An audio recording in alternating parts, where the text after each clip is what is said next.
السلام علیکم ورحمۃ اللہ وبرکاتہ۔ السلام ورحمۃ اللہ وبرکاتہ۔ شیخ، یہ سونے کے بدلے میں سونا جو لیتے ہیں اس کے تعلق سے میں نے پہلے بھی پوچھا تھا، ایک اس میں اشکال رہ گیا ہے کہ جی آپ نے کہا تھا کہ جو سونا دے رہے ہیں ان کا سونا زیادہ جا رہا ہے اور کم وہ لے رہے ہیں، تو اس میں نقصان ہو رہا ہے۔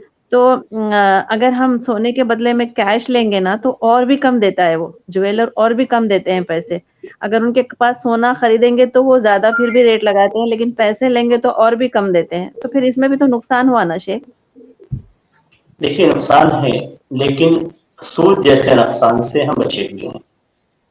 وہ سود ہے، اور سود کے اندر علت یہ ہے کہ آپ ایک بے کے اندر نقصان آپ لے رہے ہیں، یہاں پہ آپ دو بے کے اندر نقصان کو لے رہے ہیں۔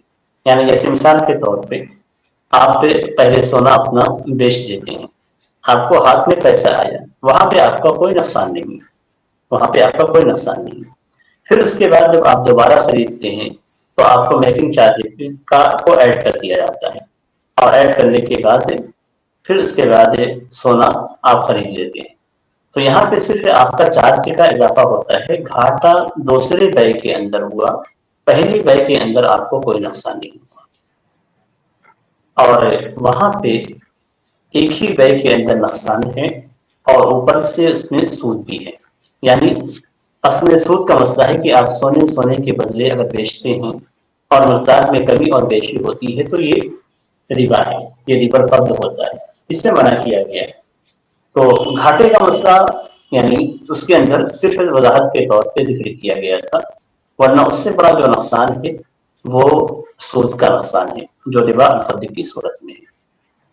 تو گھاٹا تو دونوں میں ہے، لیکن ایک میں آپ بڑے گھاٹے سے یعنی اللہ تعالیٰ کی جنگ سے بچ جائیں گے، اور دوسرے کے اندر آپ کا صرف مالی نقصان ہوگا، بلکہ دینی اور شریعت کے اعتبار سے کوئی نقصان نہیں ہوگا۔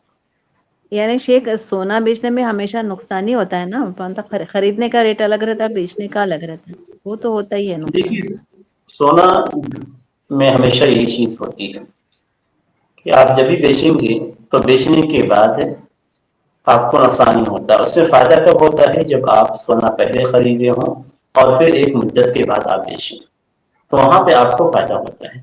لیکن اگر آپ قریب میں بیچ رہے ہیں تو آپ کو نقصان ہے۔ یعنی آپ خود سوچیں، آپ نے پرانا سونا کس ریٹ میں خریدا تھا، آج کس ریٹ میں بیچ رہے ہیں، تو وہاں پہ آپ کو نظر آئے گا کہ آپ فائدے میں ہیں، آپ کو فائدہ مل رہا ہے، نقصان نہیں مل رہا ہے۔ پھر ایک نیا جو آپ خریدیں گے اس کو بھی اگر ایک مدت کے بعد آپ اس کا ریٹ پہ معلوم کرنے کی کوشش کریں گے تو آپ کو معلوم ہو جائے گا کہ آپ کا فائدہ ہوا، نقصان نہیں۔ تو حقیقت میں دیکھا جائے رزلٹ کے طور پہ تو آپ کا فائدہ ہی ہے، بیچنے میں آپ کا نقصان نہیں ہوا، آپ نے فائدے کے ساتھ پیسہ